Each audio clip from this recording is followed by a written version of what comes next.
Hey guys, you're on the JRB Tree Climbing channel, and I've got a website I spun up called jrbtreeclimbing.com if you want to find additional information or links to videos. My YouTube channel is arranged by playlist, so if you're looking for information, start with the playlists and surf around. You are on the playlist, the JRB Climbing Method. I have been waiting to do this one for a while. I purchased a new rope, and I just rigged it up here this morning. It's still in the box, so let me show you what I did today. I have got 60 meters of this Edelrid 7.1 millimeter Eco Dry rope. Now, this is not a tree climbing rope. This rope is for double, half, twin rope climbing done by mountaineers, rock climbers, etc. It's not designed for tree climbing, so I'm using it outside of its intended use applications. However, it's also dynamic rope, so it stretches. This isn't a typical rope a tree climber would be using. But according to my math, there is no way I could come close to testing the strength of this rope, because I will not be subjecting it to a fall, and it's designed to be able to absorb a fall. I'll be using it in a no slack JRB climbing application. So the only time I'll experience stretch is when I first sit into that system. And I've been climbing on dynamic rope systems for years. Now, I haven't even cut it yet. It's still in the wrapper. But I did take out enough to put it up and over this tree, and I just want to show you how I rigged this. So starting with the end of the rope, the very end of the rope, if we can see that, I've got these two brass snap or boat clips. And I put one around the end, and I have a cable tie that goes around the rope 2 times, and then I hide the junction inside the eye of the loop. Now, this only absorbs a minor load, the load used to rig the system into the tree, and therefore does not in any way test this, the strength of that cable tie. So when I rig it up into the tree, this end will clip into my friction hitch, and this end will clip into my throw line or paracord loop. It just allows everything to stay in the right geometry. Just wanted you to get a little close up on that. That's the way I rig all of my ropes. Okay, let's move upstairs and see what I set up here.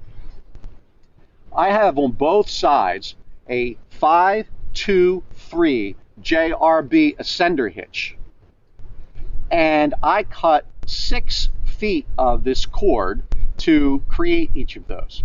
And I wasn't real careful. I just put a little electrical tape and cut the ends. When I get the length exactly where I want them, I will probably put some heat shrink tubing on that and make it pretty. But it's always good to cut a little extra, make them a little long, and we can always draw them in and then fine tune it and then make it pretty. So we've got a 5-2-3 JRB Ascender, and I've got those rappel rings integrated inside.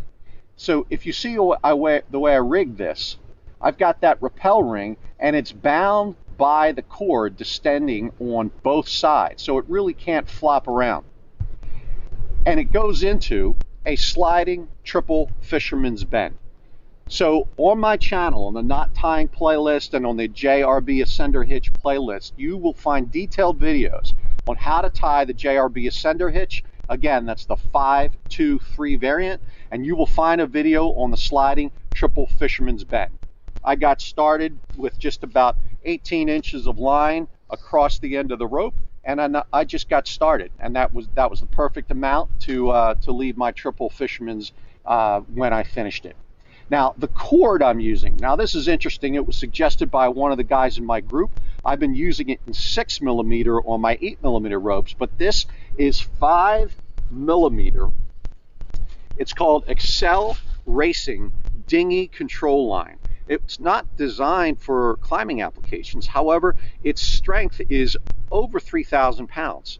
Over 3,000 pounds for a 5 millimeter cord. We couldn't get this kind of technology 10 years ago, and it's quite amazing. So I'm definitely pushing things. I've never climbed on a 7.1 millimeter rope before. I did spend 8 years on a 7.7, and so really it's just taking it down a little further, and knew this stuff measures closer to 8 than 7. but it is quite sleek and quite fine. So I just did a little throw ball behind me, and we're going to get over there. We're on a hillside here in Pennsylvania, and I'm going to get in the tree for the very first time. All right, guys, so here we are on the hillside. What I've done is I got my throw ball up, and boy, I think she's about 30 feet up in this maple, and I'm going to be sending this line up. And so what I've done is I've flaked out a little bit of the rope onto the ground, and I've clipped that one boat clip onto the throw line. And you know, I know it's really hard in the video to see this stuff happening as it goes up over a tree. I'm gonna try something I've never done before. Just thought of it. I'm gonna take my hat off and I'm gonna put it on the line, and we're gonna see if we don't lose my hat up there in the tree, but we're gonna send that up. So let's follow that up as she goes up over the tree. I've got other hats. So at this juncture, it's getting ready to flop over through the tree crotch. I'm down here at the bottom, and I'm gonna, there you go. So it's on its way down. Now, I realize I'm out of view, but down at the bottom of the tree, I'm managing the coil of rope, which is still in the original spoil. So let's bring this down.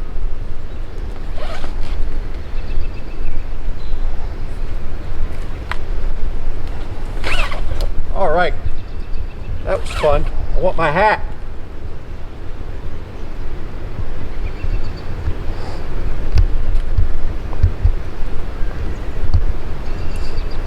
Okay. And so I have never loaded these yet. This will be the initial loading. And sometimes when you load these JRB Ascenders, well, always when you load a friction hitch for the very first time, you're going to want to pay attention and make sure it sets and bites nicely. So let's grab my primary bridge. Now,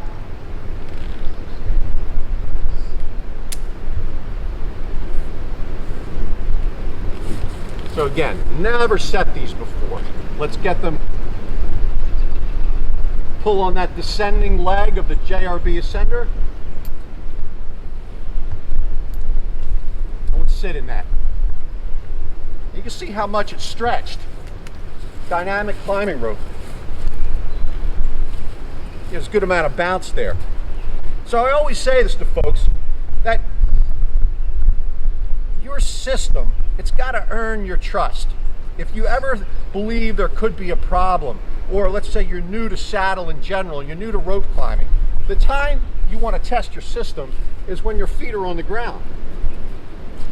If you buy reputable products from reputable companies, like ropes, like saddles, I believe you can trust them. But you want to feel confident in your system as you ascend. So I'm feeling pretty good. Let's grab. I had to cut because I dropped my foot loop in the grass. So this is the JRB Garter Hitch foot loop. Got a separate video on how to build that.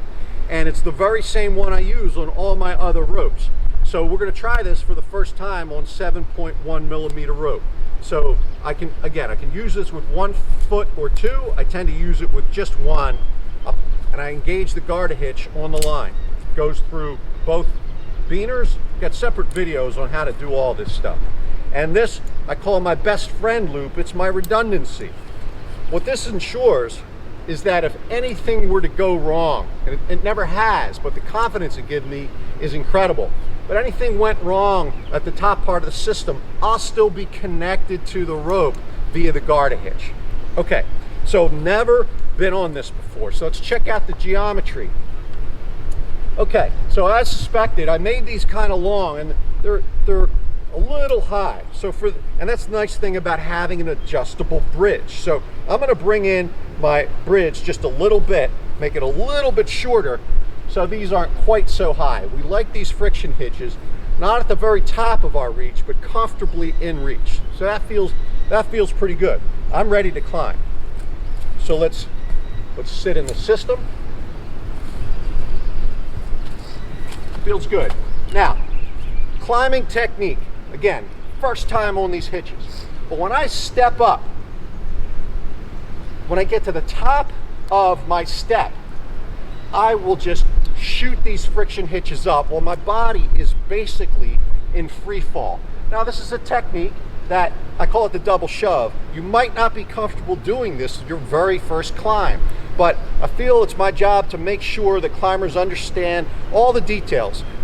John, how do you make this look so easy? It's not so easy. Well, maybe you don't trust the system. Maybe you step up and you get into this no man's land. Well, because I developed a trust of the system and my redundancy, I step up and just shoot those up. Again, first time on this rope, first time on these cords. Wow, it's really smooth.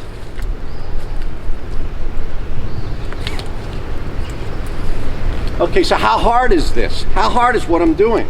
Well, you know, we all use these quadriceps every day to get up off the couch and other things we sit on, right? So can you get up with just one leg? Maybe you can, maybe you can't. But with a two-hand assist, with the power of both arms, I mean, really, I could do this 100 times. It's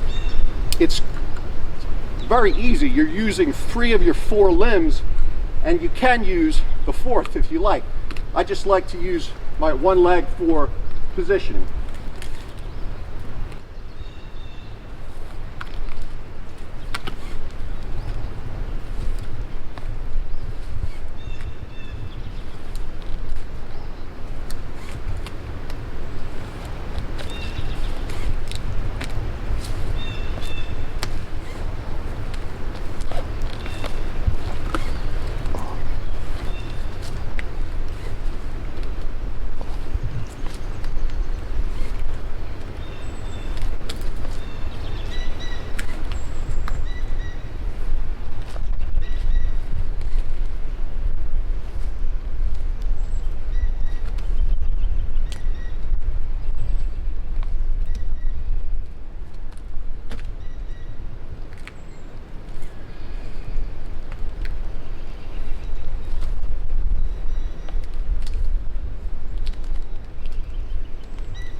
Fun.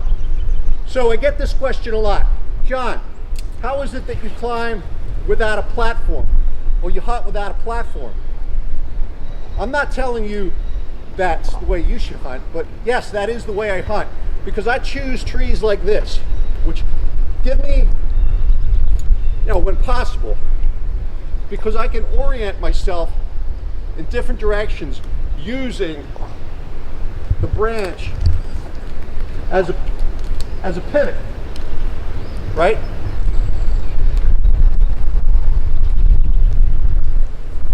And I also have the tendency to like my anchor a bit higher. I don't have it at forehead height, but that's style that I have developed. Okay, so that was really smooth. And by the way, I want to say I'm 30 feet right now. This is it's quite a nice height. Okay, so now for descent, you recall I use that Munter friction hitch, and I engage it on my redundant bridge.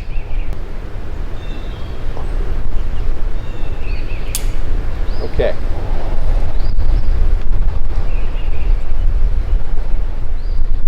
All right, so this is the first time I'm trying this, but I'm going to break those JRB Ascenders under the load of my body.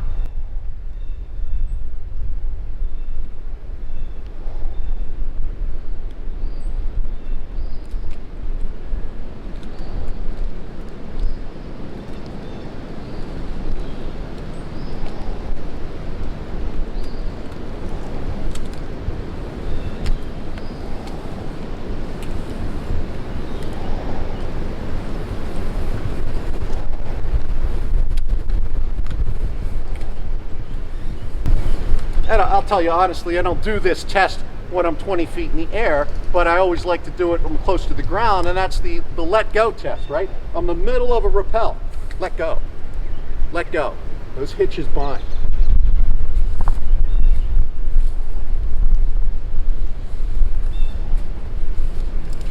Okay, so I do have to tell you, it was really smooth.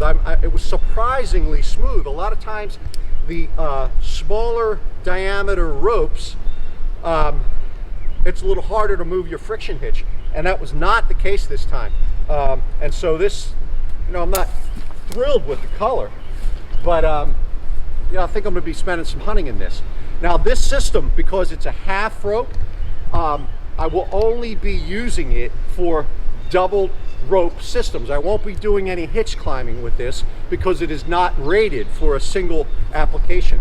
But I do 90-something% of my hunts using this climbing system, using a paracord preset. Occasionally I'll carry a throw ball, and so I will be using this this rope next season. All right guys, thanks and stay safe.